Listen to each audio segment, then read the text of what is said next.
फरमाते हैं मैं शुरू में एक औरत पे आशिक हो गया था, आशिक हो गया था एक औरत पे। तो मैंने इशा की नमाज उसके मोहल्ले में जाके पढ़ी। मेरा मजहबी घराने से ताल्लुक था, नमाज में पढ़ता था। तो इमाम साहब जो थे ना, ये दाता साहब ने लिखा कशफुल माजून, इमाम साहब ने ना आयात जरा लंबी पढ़ी। तो मेरे दिल में ख्याल आया कि मौलाना आप तो फारिग हैं, तो हमें तो और भी काम है। तो कहते हैं नमाज से फारिग होकर मैं उसके घर के चक्कर लगाता था, सारी रात घूमता रहता था। वो चंद लम्हों के लिए छत पे आती थी, दो एक बात करती थी, चली जाती थी। हद ये है कि मुझे कभी उस पर गुस्सा भी नहीं आया, और उसका इंतजार करके कभी मैं थका भी।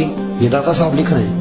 हजरत अब्दुल्लाह इब्न मुबारक फरमाते हैं कि रात में गया, इसी तरह मैंने नमाज पढ़ी, फिर मैं उसके घर गया। मैं सारी रात, सर्दियों की ठंडी रात, 11-12 घंटे उसके घर का तवाफ करता रहा, माज़अल्लाह चक्कर लगाता रहा। आधी रात को सहरी के वक्त वो छत पे आई 1 मिनट के लिए और कहने लगी घर में मेहमान बहुत ज्यादा हैं, आज बात नहीं हो सकेगी।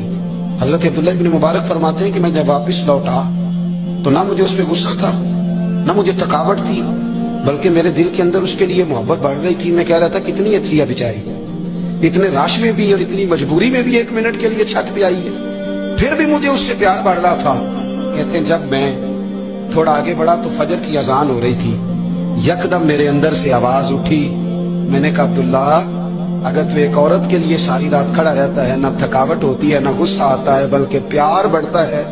अगर औरत के लिए बंदा खड़ा रह सकता है तो रब रसूल के लिए भी खड़ा रह सकता है। फरमाते मैंने तौबा कर ली, और फिर मेरा हाल ये है कि वो तौबा की, फिर 60 साल गुजर गए, सारी रात मुसल्ले पे खड़ा रहता हूँ, मुझे कभी थकावट नहीं हुई।